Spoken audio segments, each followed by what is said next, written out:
safe bicycle parking in areas of work and areas of public areas like malls.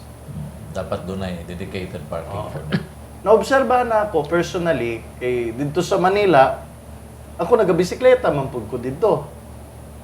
Adto ko dito sa mall, there are some malls that provide bike parking and some malls that do not. Yung mga malls that provide bike parking, I would see at least 300 bicycles ang naga-park doon. And makita mo yung sa bicycle. Ngutan ako dito sa security guard. Guard, kano parking? Libre. Oh, Ayos okay, kayo. ayos kayo. Guard, kaninong mga bicycle yan? Sir, ito yung mga dito, ito yung mga construction workers, ito yung mga tindero, tindera, dun sa mall. Ito yung mga yan, yan mga nagabisita dito, yung mga customer yan. There is a healthy option in biking. And there are people who are willing to bike. And I believe that there are more people who want to bike. Pero hadlok lang sila sa ilang safety. Correct. So, mauna yung issue. Issue number 1, safe ba sila? Issue number 2, pag-abot nila sa ilang destinasyon, where will you park your bike? Hindi ba kawato nilang bike? Na, di ba? I would like to see na, like in other areas, in other countries, not necessarily rich countries, na biking is really an option. In Vietnam, almost everybody bike. Kung hindi mag-bike, mag-motor. Mas konti yung mga sakyanan dito. Mas daghan mga nagabike. The same in Cambodia. Daghang kayo nagabike dito. In Japan, they have protected bike lanes there. And mga tao, they go to work on a bicycle. Nakakita ka Amerikana, magbisikleta. In Manila, in fact, I had the opportunity na kita na ako, the ambassador of the Netherlands. Naka-Amerikana. Nagbike siya from his condominium, official residence ng ambassador, to his office. Bisikleta lang siya. Why bodyguard? Walay bodyguard. Yeah. Wala pa'y plaka, kasi 1,000. Wala plaka. But, that's how it is eh. Nangutaan ako sa akong mga amigo na Dutch, mga taga-Netherlands. I saw your ambassador in a bicycle. Ano mga Dutch? Normal. In the Netherlands, everybody bikes. Nobody takes cars. Oo mo ba? Why can't we have it here? The solution for you to save money, your children, Limit mga bata. pollution. Limit pollution. Reduce cars on the road. Save time. Yung mga bata, kita mo, kung pwede yan sila mag-bike sa school. And as a parent, you think that it is safe for them to bike to school. Why not? Good yan. Pag-abot sa school, ay parking. Good. Encouraging and fostering better community building. And I think it has to start somewhere. And I believe protected bike lanes will be a good start. Okay. Matod pa sa balita, Congressman ko Nograles nga, ginapangayo, ni mo ngadto kang Presidente Rodi Duterte nga i-certify na urgent ang inyong panukalang batas para aning bike lane. Paki-explain daw, Congressman ko Nograles, kung usay ipasabot nini, kung ano nga, aduna pa'y gingon na ito mga certification gikan sa Presidente. Kana, ang atong mga bills, House bills, pag na-file nato na sa Congress, it will go through the process of like any other bill. Like I mentioned kanina, we have, 2,500 House bills filed so far on first reading.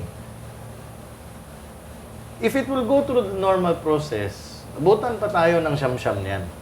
Baka hindi pa yan mapasa. So if the President will certify it as urgent, Congress will take priority in hearing that bill and deciding on that bill. Of course, this all depends on President Duterte. If he believes sa bicycle lane law, then salamat. Salamat. At least, may chance yung mga tao na mag-bike to work, bike to school, bike to mall, kung isa pa, bike to church. I like to pass that. And I hope that the President sees this as a measure na pwede i-prioritize.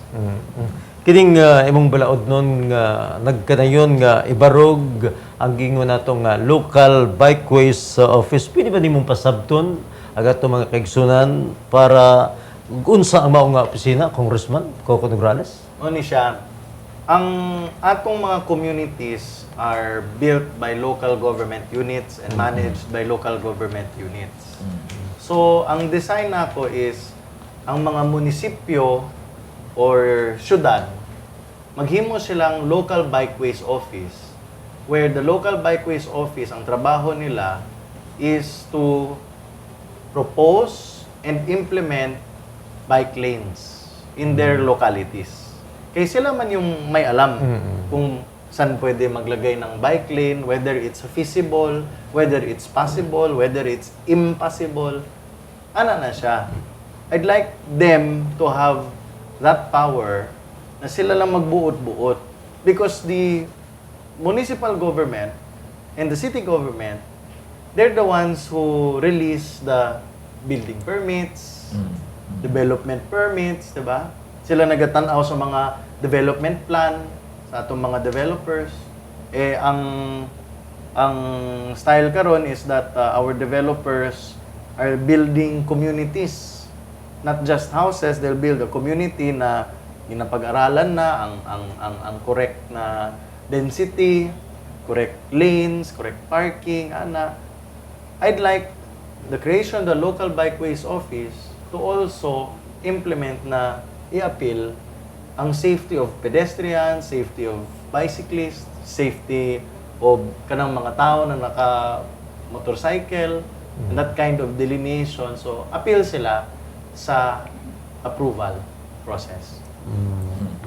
Matod sa mga balita no nga nag-report nining imuhang balaod no nga bike lane law, Congressman Coco. Ilang gihatagag duot didto nga daghan na daw sa mga nasod no gikan sa lain-laing nasod sa atong kalibutan nga gihimo na nila o gihatagan lang pagtagad ang bisikleta isip ilahang modus no sa ilahang transportation. Palihog palapdi daw o pasabtan daw ang atong tigpaminaw sa atong programa kung unsa ning mga ginagamit sa laing nasod kalambigit din. Na yung mga areas na sila just a simple bike lane, na yung mga infrastructure na protected bike lane. So those are two items. The top of the chain or the number one would be protected bike lane. Yung protected bike lane, hindi talaga makapasok ang pedestrian dyan, hindi makapasok ang sakyanan dyan. So, it is a lane that is both protected and exclusive for bikers. So, dagang mga cities and municipalities throughout the world that have protected bike lanes. But generally, ang practice is simple bike lane. Nais pintura lang sa kalsada. That's in different areas. So, like in Japan, they have protected bike lanes that are integrated to the pedestrian lane. So, nanakalapad ang ilang pedestrian lane, which is elevated from the road, and then they have a bike lane here, diri mga pedestrian. And they have bike parking for the public in every block. Free of use. And then they also have electronic bike parking. Well, high-tech kaayo na you can pay. Ibutang nimo imong bike. Lock. Tapos magpasok ka ng PIN code. Pagpasok mo ng PIN code, ang bike mo i-cover ana tapos magpunta underground. Oh. Lagi. Gwapo kayo. Na pag-abot underground, murag ginaano ba? High-tech kayo na. Ginatol dito sa para sa lugar, no? Mag-ana sulod na ana. Automatic. Tapos automatic. So, after work, adto ng tao, pindot na ng pin code sa makina, Saka na po. after 1 minute, saka na imong bike. Ana? Di po ka mahal, no? Bayad nito. Oh, 100 yen, ambot ko unsa to. Di na ako mag-convert. In other areas, it's just simpler. It's, okay, Lando Voltes 5 good na. Japan. Diba? But in other areas, it's just simpler. You know, Vietnam is not as developed as, Japan. Vietnam, punta ka sa trabaho, it is by bicycle. Whether you are a carpenter or a top executive, bicycle. Pasok na sa culture. And I'd like to change that culture. So, Netherlands, everybody's on a bike. In France, in a bike. America, New York, dagang kayo mga tao nag-bike dito. They find it faster. So, Kung makatotag Netherlands, tanaw na to ko si Joma Season ba, nag-bike po dito. basing. No, basing nag-bike po siya dito. Anyway, doon ay panguntahan na din ni Congressman Coco. Unsa ko ang imong tubag nitong mga kritiko nga nagasulti nga dili kuno praktikal, no? Kanang pagmugna og bike lanes din sa Pilipinas tungod dili daw paigo ang atong mga dalan, no, o mga kalsada diha sa Metro Manila o sa lain pang parte sa Pilipinas, lakip na ang Davao kay gagmay daw kuno og dalan. Okay. Naay punto mga tao na naga-criticize sa atong mga bike lane kay how do you do that? There's no space. Ana. So, you can always divert it to the side streets. Hindi mo kailangan yung main street ang may bike lane. Give you an example. You cannot build a bike lane sa Quirino. Hindi ka pwede mag-bike lane dyan sa Quirino. Pero sa MacArthur pwede. So how do you do that? Sa Quirino, kung hindi pwede, mag-side street ka. Mag-bike lane ka sa side street. It is safer for all the motorists. It's safer for all the bikers. And that is the reason why we want a local bikeways office. Eh kung maghimo kang Department of Bikeways Office na national, paano nila maintindihan kung anong kailangan ng Davao? It has to be a Davao. Local. Eh, kasabot sila na, okay, I know the traffic here, we'll make it like that. Ganyan. And sila ang magsabi sa planning. That is all a matter of planning. So, ano lang, studyan nila, sa mana, implement. Congressman Coco, mag-break tag makadiyot, no, sa atong pagbalik atong isgutan ang katong unsay mahitabo nitong chat-chat diya sa atong Satcha. ayaw mo hawak balik tayo. Kalamboan Dala Tanan.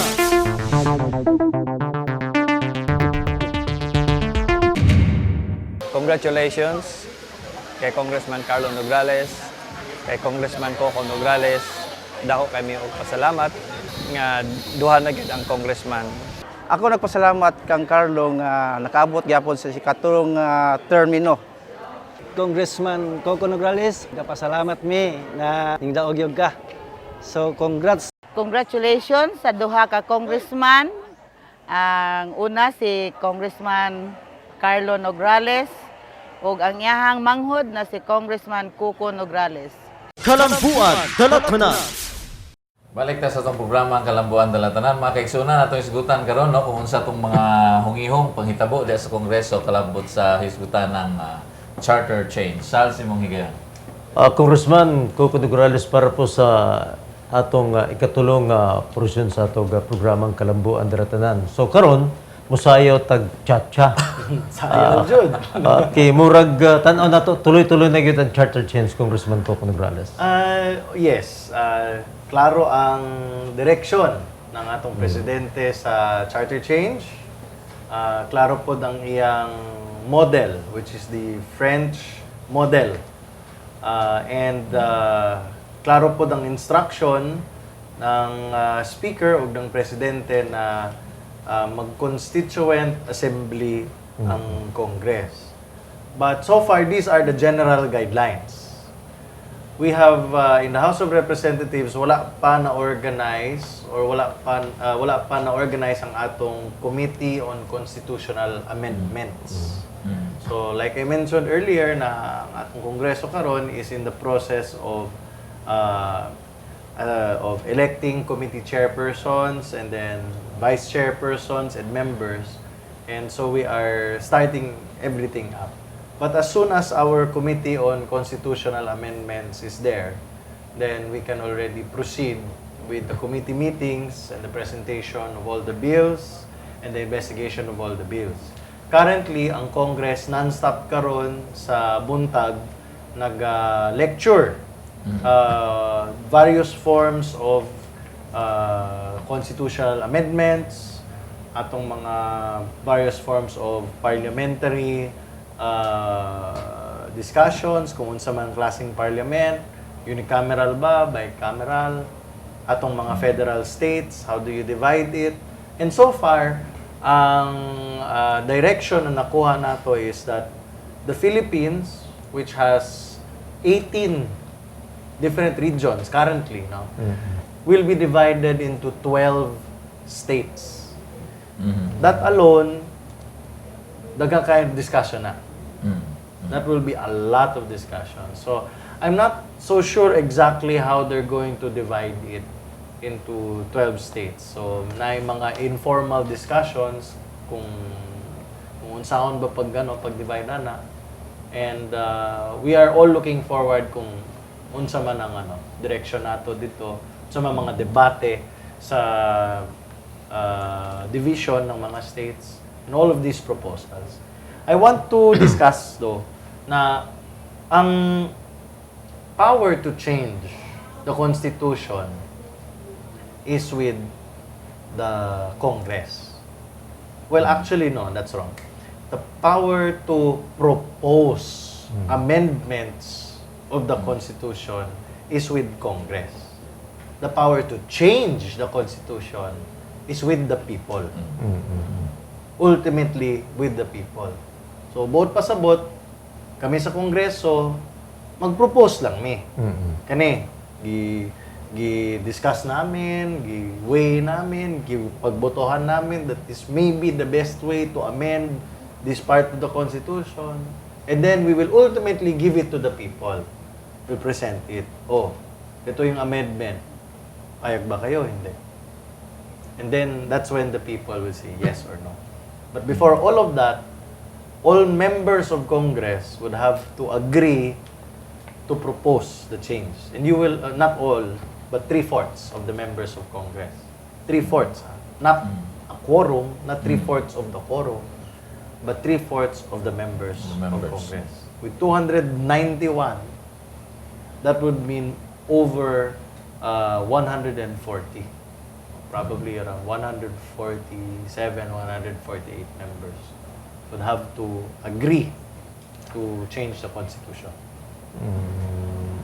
Congressman Coco Nograles, matod pa ni Speaker sa Alvarez nga nausab ko no ang huna-huna ni Presidente Rodi Duterte may kalabutan sa iskutan ng pag-usab sa atong Constitution o Batakang Balaod gikan sa gingon nga Constitutional Convention o CONCON ngadto sa gingong Constituent Assembly CONAS. So unsa man ang imong reaksyon may kalabutan sa mong isyu, Congressman Coco Nograles? Well, first of all, ang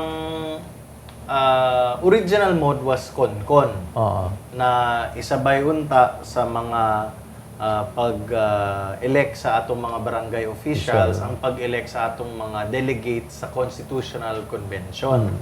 However, murag ganon, nag-change sila ng strategy or change sila ng proposal kay mahal kaayo ang election and mahal ang pag-run ng separate body to propose changes in our Constitution. So, in order to save that money and to save time, the idea is to convert Congress into a constituent assembly, which is allowed by the Constitution. Ang further justification na gi-offer ng leadership nato is that the the authority that is given to Congress actually is one of the powers of Congress to begin with. So ang tao, pag elect nila sa congressman, they're electing a person to sit in Congress na nandun din yung power to propose changes to the Constitution. So, there is no conflict in the Constitution in doing that, and not just out of practicality. Kay dagang mga tao na nag-react negatively, sabi sila na ginatipid nyo ang Constitution, okay, mag-save kayo ng pera para magtipid ng Constitution. Of course, the budget to pay for that is a big deal. But at the same time, we have to look at the facts. The facts are, a member of Congress can serve, according to the Constitution, can serve as a member of the Constituent Assembly should Congress decide to form themselves into a Constituent Assembly. But our assurance is very simple. Kung hindi gusto ng tao yung proposal ng Congress, okay lang. Because the power to change the Constitution lies ultimately with the people and not members of Congress. Okay. A follow-up question galabo sa imong gisulti, no. Unsa daw ang imong tubag, no, dito sa mga kritiko nga nagsigig ingon nga dili daw maayo ang CONAS o ang Constituent Assembly tungod kay ang walay laing ginahuna-huna ang mga kongresista, no, kundi ang ilang kaugalingong interes sa ilang pamolitika kung sila mao'y tugyanan nga mao'y mag-usab sa atong batakang balaod, Congressman. Ambot na lang sa mga laing congressman, pero sa amoa, at least for me and my other colleagues in Congress that I have come to know, first and foremost is when you touch the Constitution, it is important that you exercise na hindi ka mag-think ng self-interest talaga. That is the Constitution we're talking about. So whatever you criticize a member of Congress, expect that member of Congress will act accordingly. However, kung merong mga congressman dyan na makita ninyo na gabinuang na jud, there is an ethics committee. Expel him. Expel him from Congress. You file a complaint. Suspend him. The House can suspend a congressman. A House can expel a congressman.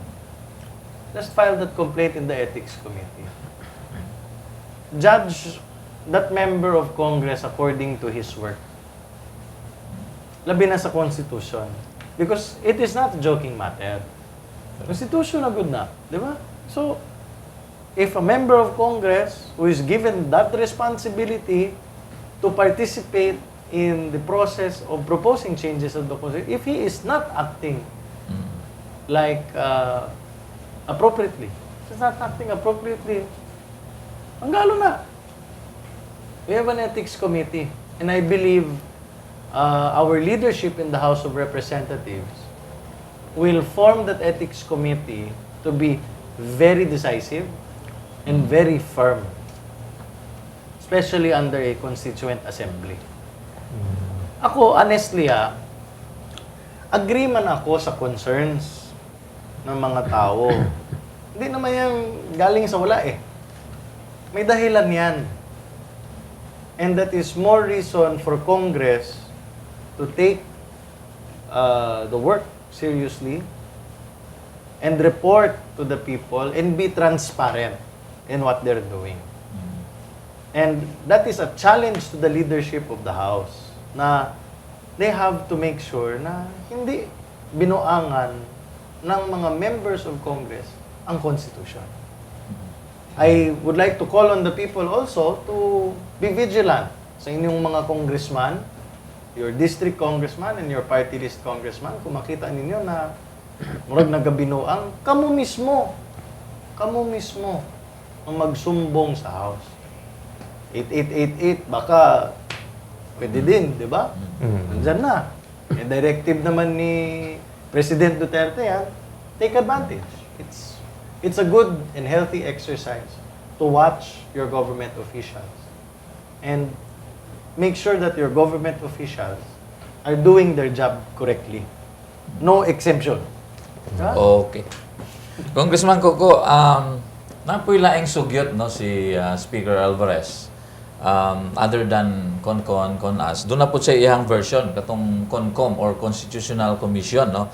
Para mutabang daw sa Constituent Assembly, diya sa Kongreso, sa pagbago sa Batakang Balaod. Ang imong reaksyon, Congressman?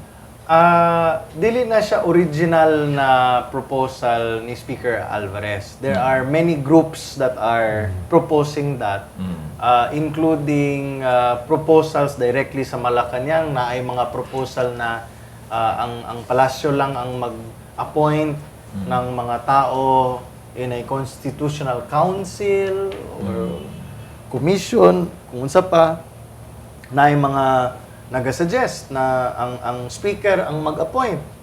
Appeal ang Senate President mag-appoint, ang Supreme Court mag-appoint o ang President mag-appoint. Dagang kayo mga proposal. So, all of these proposals, I think in light of transparency to the public, ginakwento, gina-share, these are the proposals, and the public is reacting accordingly naman. For me, I'm happy that the speaker is doing these pronouncements. It allows the people to react. Ako personally, I believe that to create that council or commission, it would have to come from Congress. It would be Congress that would do it because the power to propose changes in the Constitution is with Congress. So, the appointing authority should be determined by Congress. So, it's Congress first.